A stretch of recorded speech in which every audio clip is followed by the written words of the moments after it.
It is possible to overcome the energy crisis in South Africa and build a sustainable energy future. Solutions do exist, and some are leading the way. South Africa is in the midst of a landmark power crisis, which has resulted in devastating short term and long term effects on South Africa's economy and its people. With increased load shedding and the rising and crippling cost of electricity, municipalities play an integral role in helping to resolve the energy crisis by providing alternative, innovative solutions to allow the South African electricity supply industry and their economies to regain lost ground and hopefully put the country on a path to accelerated economic growth.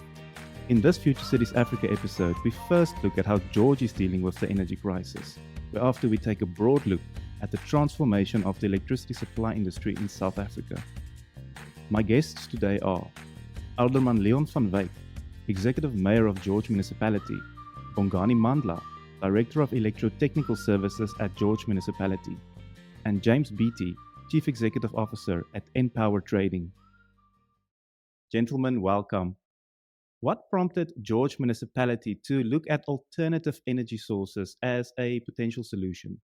Hi there, Dan. It is great to be on the program with you today. Yes, certainly we looked at the whole aspect of load shedding and how to deal with electricity and alternative supplies at least a year ago. And one of our big considerations at the time was that Eskom tariffs were increasing rather rapidly, and your prices for renewables were in fact starting to get cheaper than Eskom costs. So what we said to ourselves was we need to start mitigating that risk of increasing tariffs by starting to look at our own infrastructure. In other words, how could we then start generating electricity ourselves at using renewables at a cheaper cost and a cost that we could then control going into the future, while then also balancing that out towards our own installations and our own infrastructure. So it became a whole issue of that escalating cost, obviously, how to become a lot more resilient in terms of providing your own generation, and also bearing in mind that this load shedding issue was probably going to get worse, and therefore we needed to look and see how we could manage that process. What was or is the strategy to implement these alternatives? Yes, in looking at the alternatives, what we then said is we obviously need to look at the shorter through to a longer term type of strategy. And we immediately started to look at aspects of energy efficiency, what we could do there, and how we could handle that. And then also at the same time, how do we protect our revenue going into the future? And in terms of energy security, possibly also just looking at this aspect of own build, where we start providing our own solar PV plants. And already last year, in last year's budget, we put amounts of capital on our budget to start putting in solar PV plants. So that was what our strategy was. And, I think we could probably just expand on that. And with me today is Mr. Mandla, Bongani Mandla, our electrotechnical director. And he can probably just expand a little bit on some of that work in terms of the strategy that we've adopted and that we are working on and actively working on, and what we've achieved in about a year down the line, and then how we're going to take that forward. In terms of our strategy, we have taken a three-pronged approach, as the mayor has alluded to. One, focusing on our energy efficiency. So when you talk about energy efficiency, we are replacing old CFL light bulbs with energy efficient type of light bulbs in our buildings. We've used energy efficient lights. Our street lights were in a program where we've already replaced above 4,000, and we are continuously rolling that out in terms of driving our own usage. Our traffic lights, we've also busy with the process of reducing that by replacing the current lights with the LEDs Further to that, from an own build, the mayor's alluded to, we already commissioned in September 2021 a 300 kilowatt peak solar PV plant. Now we are busy rolling out to various amount of plants, including up to about 3 to 4 megawatt peaks of energy that these various solar plants will be doing. And we've got very great plans in terms of getting up to even 30 megawatt peak into our grid together with the parallel with the battery storage. So that talks to the on build. We are also looking at the aspect of procuring energy from independent power producers. That's another strategy that we're looking into. So we are currently in the process of rolling that out from moving away from our request for proposals, which we have done, into a space where we are now consolidating our request for tenders. So once that is concluded, we'll go out to the market to seek tenders up to roughly 30 to 40 megawatts of energy that can be either dispatchable or assist us with reducing the bulk cost. And lastly, we've also pioneered and piloted the wheeling strategy.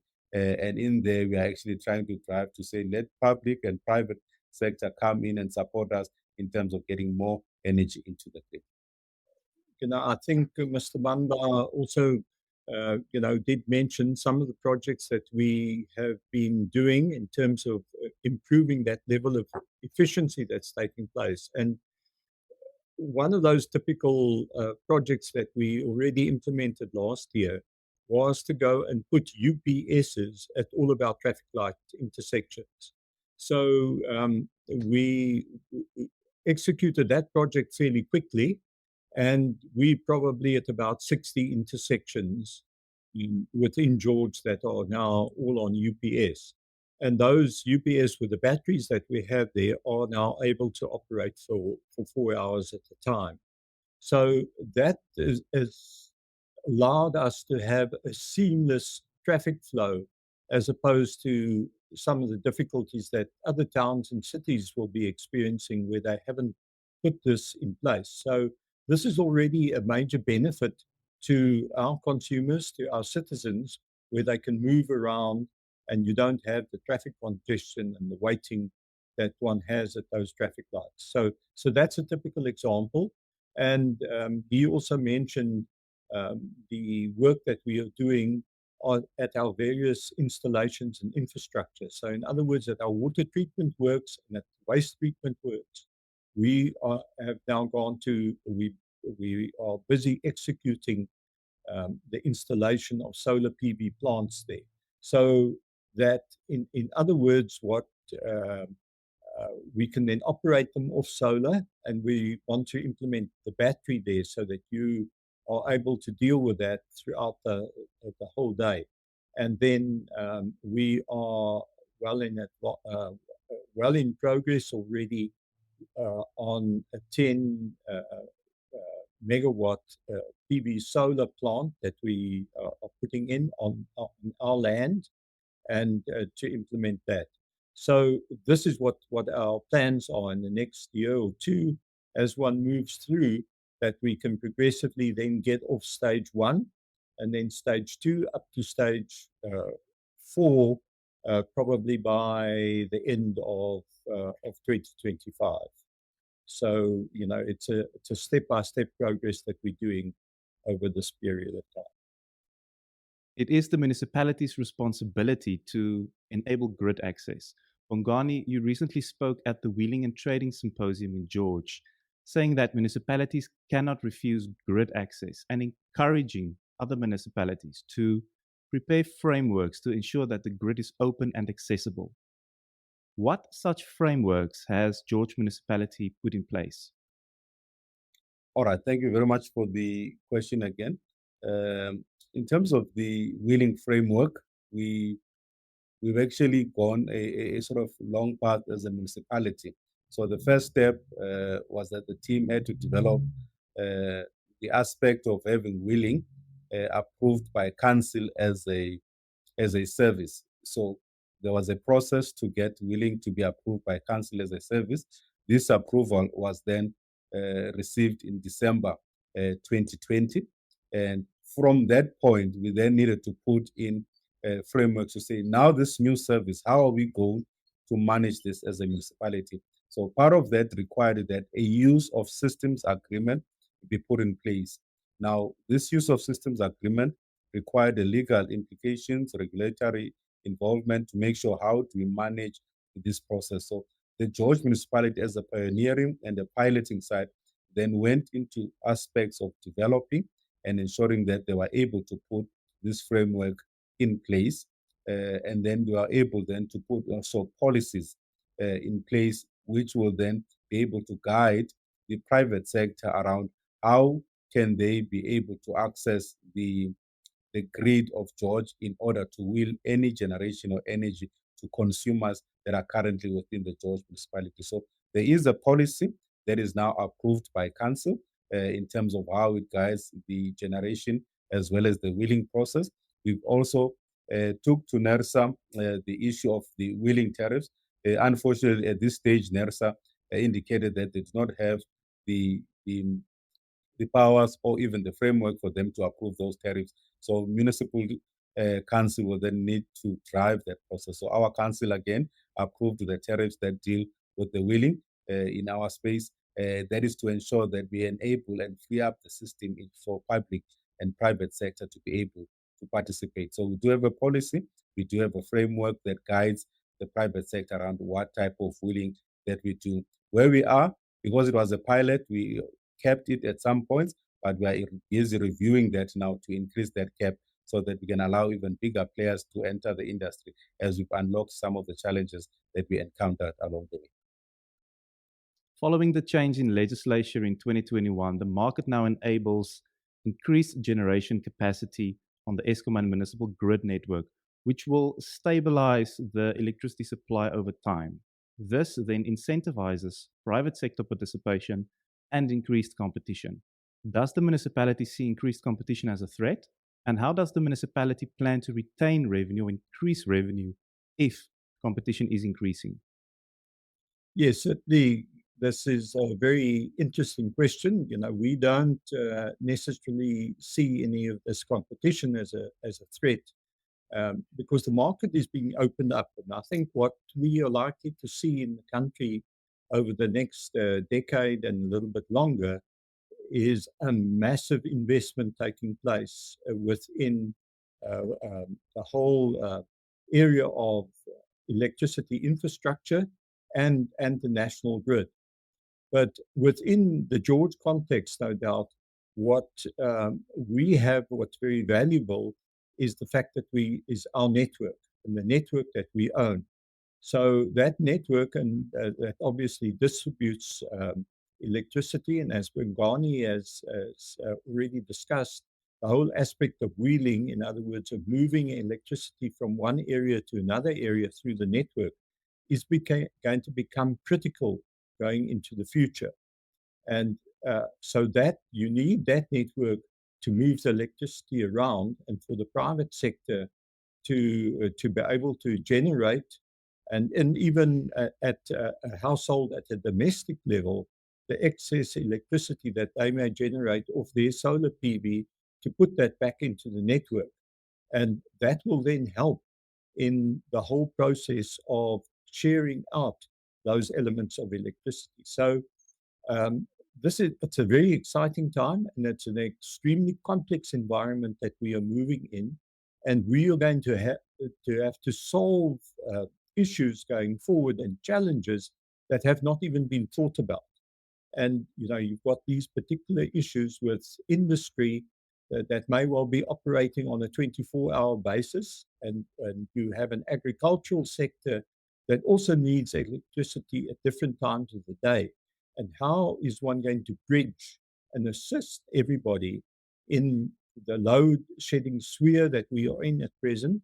And so naturally, it's going to take an element of time to be able to get there and to deal with all of those issues that we need to undertake. But I think it is an enormously exciting time that we are entering. And no doubt there are going to be all sorts of inventions and new ideas being implemented.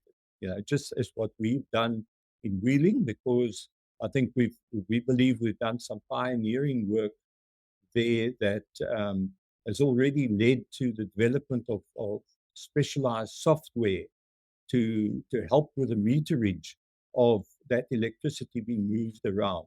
So, and this is how I think we are going to grow, and we're going to open up new markets and new opportunities for entrepreneurs. Energy market liberalization is a global trend and fast becoming a priority for South Africa as we look to put South Africa on the path of accelerated economic growth and to secure a more sustainable energy future. What benefits will an open market have for the customer, and how does this impact the broader community and drive local economic development? What we are going to be seeing here, Dan, is how to be able to get to reliable supplies of electricity within areas. And I think that's where the race is going to be on in due course. And it's probably something that's going to be evolving in the next 6 to 12 months as businesses and domestic customers and society at large then has to start asking themselves, how do we get to that type of reliable reliable supply that is also at a cost that one can afford. At present, the use of generators and the use of diesel that many businesses and even households are using at present is extremely costly and is making that whole cost of production so much higher. And it is, we believe, through the work that we are trying to do, and we're obviously encouraging everybody to get involved in this around the country from local government perspective. It's ultimately we need to couple up solar PV with battery in the immediate future to be able to power up our own networks and to keep our own networks running, to then permit your whole private sector to continue working and to continue flourishing. So that's what we're trying to do. And then, what we're also going to find, I think, with the wheeling agreement and the wheeling agreements that we can structure, that becomes like a toll fee. In other words, to move electricity from somebody who's generating a private sector, it could be an IPP, who moves electricity then into the network and then ultimately targets a consumer who needs that electricity. So it's going to be a whole new intermediation that's going to take place within this market of electricity. And it's a worldwide trend. So I think it's very, very exciting times. And obviously, when one is able to do that correctly, I believe it's going to help grow the economy. There's been a lot of positive press around the electricity wheeling project that George Municipality has embarked on. While George Municipality Council approved the electricity wheeling project in 2019, it took until 2021 to sign the first user system agreement with a participant owing to challenges faced. Can you expand on the technical challenges faced, as well as the policy, legal, and regulatory reforms required to make wheeling possible? So from the council approval, where council approved the wheeling as a service in December 2020, there was a series of challenges that both the team needed to deal with. First, this was a new field. They were pioneering here. And because of that, there was no historical maps, templates for any aspects in terms of whatever they needed to put in place. So a lot of legal requirements and support was needed in order to be able to set up the agreements and the contracts that we needed to put in place. We need to review how the supply agreements will be impacted because now we are bringing a new different type of source for the customer where we're going to credit them for the energy they are getting from a wheeler or a trader or a generator. So we needed to see how that will impact our supply agreements with the specific consumer that we have. We also need to see how are we going to, as a municipality, remain revenue neutral. And that led to then having to provide a use of systems agreement. Obviously, with that space, there was no sort of guidance or direction. So the team had to then look into that space, understand what our tariffs are saying, involve our financial teams, who also needed now to understand this new concept that the George municipality was pioneering. So those were some of the challenges that the team had to deal with from a legal perspective, from a financial perspective, even from a technical perspective, because most of our meters, as much as they were read remotely, they were still being, inserted manually into our billing system. So it took various amount of time for our resources and officials to capture the information from the meters into the billing system. So as we moved forward and the team started to address some of the issues, the mayor indicated earlier that part of the key issues that we picked up was to say for us to enable and open up the sector, we need to start automating some of the systems. So part of what was automated was the process for us to be able to capture the data and make it more software dependent, reduce the risks of mistake within this process, and let the system drive the capturing of the data and then use that data to penetrate and deliver bills for us. Further to that, also allow the customers an opportunity to view their usage, and there is a process we are finalizing where a portal will be in place where they can go and view their usage on a regular as well as a sort of clear basis. Secondly, we are working now as a municipality with the Western Cape government in terms of trying to standardize the use of system agreement. And this will be a very great help, not only for George, but for most municipalities within the Western Cape, and it can be even adopted by other provinces as well, where now there'll be a use of system agreement that will be in place, a template that has already been verified with a lot of legal input, experts across the country looking at it and saying this will be the method in which now going forward every municipality could adopt that. And therefore it will allow for municipalities to sign these types of agreement in a shorter space of time instead of having to be like George, where you learn in the process, taking a couple of months because you want to make sure that you do not compromise the municipality in the process. So that was the key issue. But I also want to highlight that the resource constraints.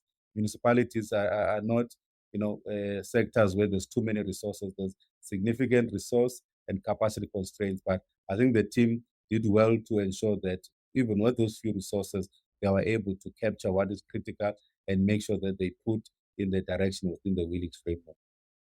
In dealing with the energy crisis in George, what does success look like over the next few years? Yes, thanks, Dan. I think in closing, what we are embarking on is a fairly ambitious and a challenging exercise. And our big objective is to be able to move George off stage 1 and stage 2, hopefully by the end of next year, the end of 24, and then within a year thereafter, move off stages 3 and stages 4. So with that, we need to make some very bold decisions, and what we are dealing with at the same time is the trying to figure out all the technical challenges that you have, as one also needs to look at what you need to do to strengthen your network. In other words, to be able to dispatch the electricity that a battery and a solar PV can give you. And at the same time, you need to deal with the various regulatory and legislative type of issues, legislation that you need to navigate your way through, and at the same time then deal with the environmental approvals that you would need, along with then arranging the funding and those funding structures, which are going to be very important to be able to put the deal together to undertake this. And I know I read somewhere that they said in terms of projects, the putting a project together in the energy space is one of the longer term exercises that one finds within that whole the area of projects. So it's but at the same time, it's a very exciting challenge that we are obviously embarking on. And so we look forward to being up there in the front line and trying to achieve these objectives for our citizens and to improve the lives of everyone, and also to be able to keep on growing our economy. Executive Mayor Alderman Leon van Wyk, Bongani Mandla, thank you. Moving on to the second part of this episode, James Beattie, welcome. What role will Enpower trading play in the transformation of the electricity supply industry in South Africa? Thanks very much, Dan. That's a really fantastic question.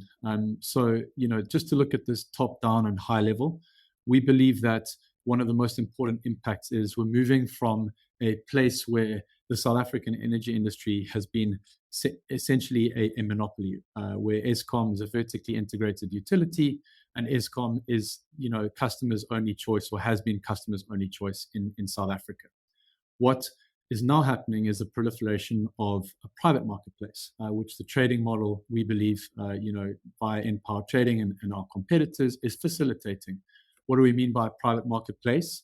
Well, if you think about it, we're a private electricity trader. We're off-taking kilowatt hours or energy from private power plants, otherwise known as IPPs, independent power producers, and we're selling that private power to private customers, whether those customers are on the Eskom network, so big mines or smelters, or also located inside municipalities. Your C&I customers, butcheries, can be large retailers, etc. So it's a private system where there's more choice, where the provision of cleaner, more affordable power is availed to all of these different customers via the system. Obviously, the question then comes up: what about Eskom, and what about Eskom? Where does that leave Eskom? In our view, it's actually very positive, because we're facilitating the construction of new power plants. So the power wasn't there. We're facilitating construction of new incremental power plants and paying a fee for the use of Eskom's wires and infrastructure and transmission network to Eskom for when we supply that private power to customers. So we frankly do believe that it's a win-win for all of the participants in the marketplace across the value chain. I think another answer is what we're obviously the trading model is providing in shaping in the ESI is this concept, at least in the first stages or first phase of the change, is basically this aggregation concept. What aggregation is allowing on both the customer and the supply side is a lot of benefit. On the customer side, you've obviously got the benefit of being supplied a blend of energy, so a blend of green energy in the first instance. So we can provide solar plus wind plus hydro as a blend to customers via an aggregation effect that facilitates achieving net zero targets by 2030 for a lot of corporations that require that, as well as customers that just want green energy. You also have, of course, the benefit of redundancy there. So if one generator, for whatever reason, is not able to perform, you have backups in place via the aggregation model.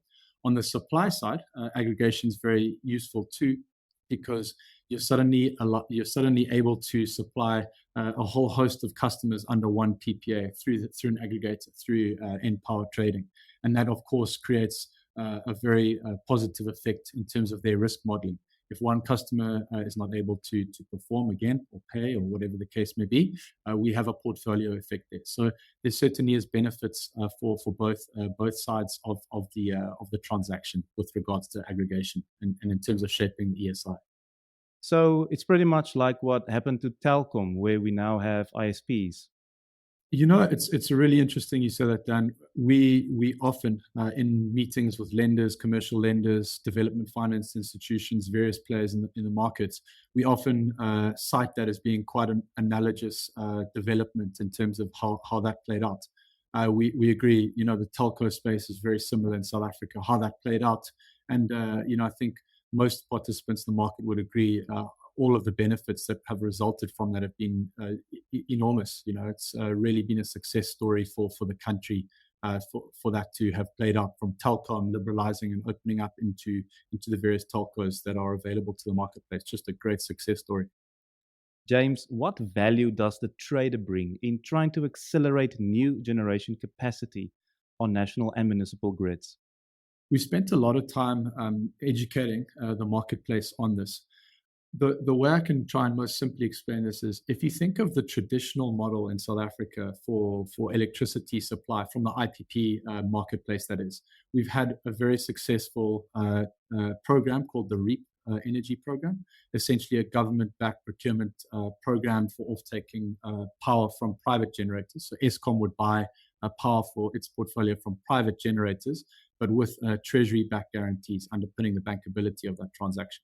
Now, in that model, you've had a model whereby it's either an Eskom that needs to offtake, or in the second instance, if you're selling to a private buyer, it might need to be a large smelter or mine, as a wheeled solution behind that for 20-year contract, large offtaker, 100 megawatts plus. The pool of that type of demand is not actually that enormous. In sort of financial terminology, it's called the liquidity of that offtake. The liquidity or the amount of offtake there is for that type of buyer is not great. What we're saying is with the trader model, with us entering the market, we're able to basically form an aggregation of, let's say, in the first instance, if it's 100, or let's say as an example, it's 100 megawatt buyer for 20 years, we can find 10 times 10 megawatt buyers for 20 years. Some of them might be off-taking for less than 20 years. Some of them might off-take for 10 or 5 or 10 years. So you're activating a whole pool of demand, a new pool of off-take, and providing more liquidity in the marketplace on the purchase side. What we're doing with our trading model and systems and capability is aggregating all of that type of off-take together. We're providing a new pool of demand to facilitate construction of power plants to supply. So we'll take that aggregated pool of demand, the new pool, and we will put together a bankable guarantee in offtake. And as I said before, facilitate the construction of a private power plant, or power plants to supply that demand. So what's very key to understand there is it's bankable because it's a private system. Private buyers with a balance sheet are willing to purchase. And in the instance of obviously the REAP tenders, you've needed a treasury-backed guarantee. With that not being there, you need bankability in a transaction. Otherwise, power plants won't be constructed. So what's happening, or we believe will happen as a result of this, is ultimately the construction of a lot of new power plants. New power plants will get constructed, and what that does is, in the medium term, it creates more supply, generally speaking, to customers that are both in Eskom connected network as well as in municipal connected networks. We're supplying customers in both. So you'll have the end result being more power, more clean, and more affordable power that will be available to the market. And also, very importantly, a positive byproduct of this is it mitigates load shedding risk in the medium term. Because load shedding, as you know, Dan, it's basically a implemented program to curtail supply so that supply is always meeting demand. It doesn't mean that the demand is there. We need more supply. So by this methodology, we're creating more supply, which we believe in the medium term helps to solve load shedding and creates a virtuous feedback loop of sorts, if that makes sense. Absolutely does. And I'm sure that it will also bring down the cost of electricity as well. That's absolutely right. I mean, you're correct that typically, renewable energy is available from solar farms, wind farms, hydro, etc., at a price that's quite substantially discounted to the prevailing tariffs on the network currently. So you're absolutely correct. It's cleaner and more affordable. Can you expand on the concept of grid-centric versus energy-centric and the misconceptions surrounding wheeling? Just to summarize, give a bit of context, historically, municipalities have been designed on the resale of electricity, right? And municipalities have been incentivized to sell more energy because their income has been essentially volume dependent, owing to the structuring of their tariffs. But now what we're saying is it's not just about reselling electricity, it's about getting more energy to flow through the grid, the actual grid, which is an asset in itself. A customer-centric approach, which is what we are trying to facilitate, right? So is basically focusing on what the customers need in these grids and these networks. And the customer needs more options and better energy solutions, which is why municipalities, we believe, need to focus on aspects like grid reinforcement, providing flexibility on those networks, and to basically become a grid operator of sorts, right? So that's a key concept, is these networks are actually networks that are infrastructure assets. And in most countries across the world, developed markets, the network operator or the network owner extracts revenue from that asset like an infrastructure owner. You know, we pay them a tolling fee or a wheeling fee to utilize their asset. And it's very much monetizing that asset efficiently. A lot of these municipalities have inherited legacy tariffs that were actually, in many instances, suboptimal. When we're allowed to now operate in these networks, we're supplying cleaner, more affordable power to their customers, more flexible solutions, whilst at the same time creating opportunities for these grids and networks to monetize their grids. They're receiving the same revenues as they always had before. We're actually taking that a step further.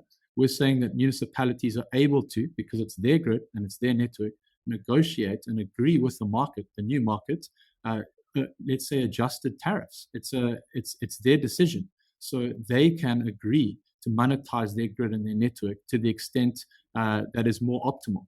And that's basically what we're saying. We believe that also by facilitating this, it's really a paradigm shift. I think it's a mental paradigm shift from being energy-centric to grid-centric, is moving to a place where you're able to create more jobs, facilitate cleaner, more affordable supply of energy to these marketplaces, and you're able to, as a result, we think, navigate the change that's coming in this country most efficiently with that mindset. It's really a mindset shift. We also believe that what's very important is this change of paradigm or mindset shift also is important for mitigating what we call off-grid flight. Off-grid flight is a reality in South Africa right now, which is very, very real, and it's also worrying, is that at the moment, of course, energy is not readily available. There's load shedding. It's getting more expensive all the time. And what's happening is customers, with a lot of the regulation changes, now it's been made more easy to go off grid and self-generate, are leaving the municipal network. They're leaving the grid and they're creating their own solution. And that is, in the medium term, creating a death spiral of sorts, or loss of revenue for these municipalities. What we're saying is, via opening up the network and creating this grid-centric approach, we're mitigating that problem. We're mitigating that risk. We're allowing the facilitation of cleaner, more affordable power delivery to these customers while they stay on the actual network. And so that means that they preserve their market position, they maintain their revenues, etc. And I think that's very important for municipalities to understand. We're a force for good for the municipalities. James, how do we ensure that municipalities don't lose money? We actually created, as part of our application for the trading license, it's enshrined in our business model. We created a tariff structure which ensures that municipalities are kept what's called revenue surplus neutral, or just revenue neutral for simplicity. What that means is that all of the fixed costs that are typically embedded in the tariff structure for municipalities, those remain constant when we are wheeling, or our competitors or others are wheeling in these municipalities. So to make that sound simple, municipalities continue to collect their same revenues corresponding to power-related activities when we're wheeling in their grid, or if they're supplying themselves. So they're kept completely whole. All we're saying is we have now access to these private customers in these networks to facilitate delivery of cleaner, more affordable power, but municipalities continue to get paid the same as they always were before. Now, dovetailing back into what I was saying before, you're exactly right. That mitigates off-grid flight, because customers can now access the solution that's on grid with greener, more affordable power, and don't need to leave the grid. And the municipalities continue to get paid their usual fees. And we've even taken that a step further. Municipalities have a constitutional right to administer the municipal network. So it's their grid. And we're saying, as new private entrants into this marketplace, we would like to agree, or mutually agree with the municipalities, what they believe is a fair wheeling tariff. In some instances, we believe, as I mentioned earlier, some of these wheeling fees have actually been our legacy and inherited. and are not optimal for those local networks, they can actually increase those costs.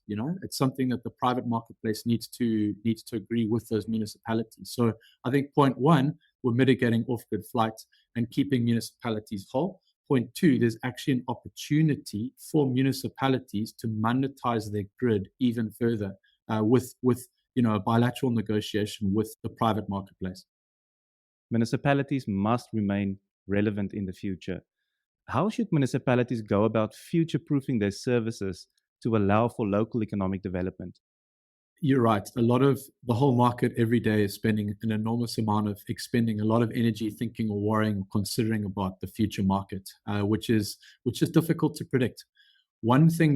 A few things, I guess, that we think are sensible for the municipalities in the market to think about is it starts with the customer. The customer is where this starts with.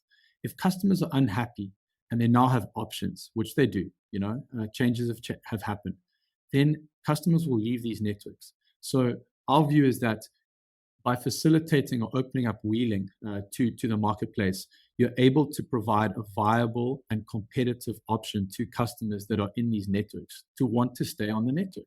They are happy. They're getting access to cleaner, more affordable solutions, whether it's us or from our competitors. And so as a result, those customers will have an incentive to stay on that grid. There's a lot of topics and items that need to be thought about by customers when they leave the grid. It's a big decision. I've got to now go and build an embedded generator. I've got to find land, EIAs. It can be complex business decisions for these customers, and it's outside typically their core focus of business. So, I think keeping the customer in mind, making sure that they are happy, I think is one of the best ways to future-proof the business and obviously the municipalities themselves. So I think that would be my main response to that.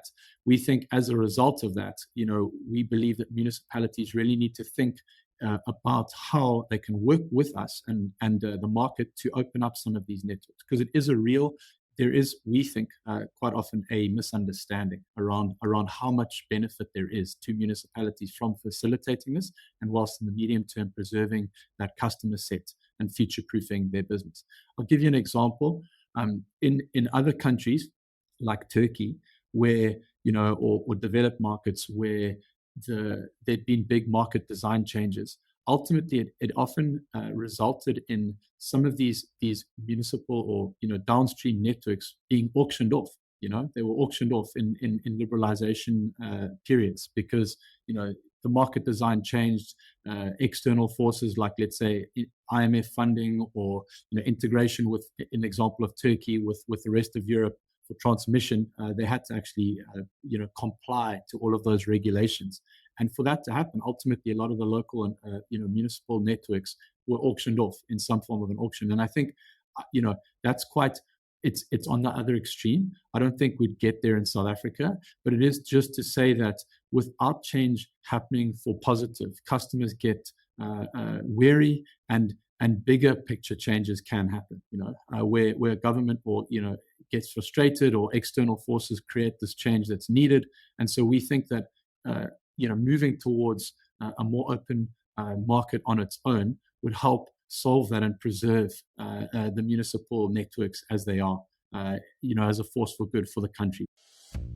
A big thank you to Alderman Leon van Wyk, Executive Mayor of George Municipality, Bongani Mandla, Director of Electrotechnical Services at George Municipality, and James Beattie, Chief Executive Officer at Enpower Trading, for this insightful conversation on dealing with the energy crisis in South Africa.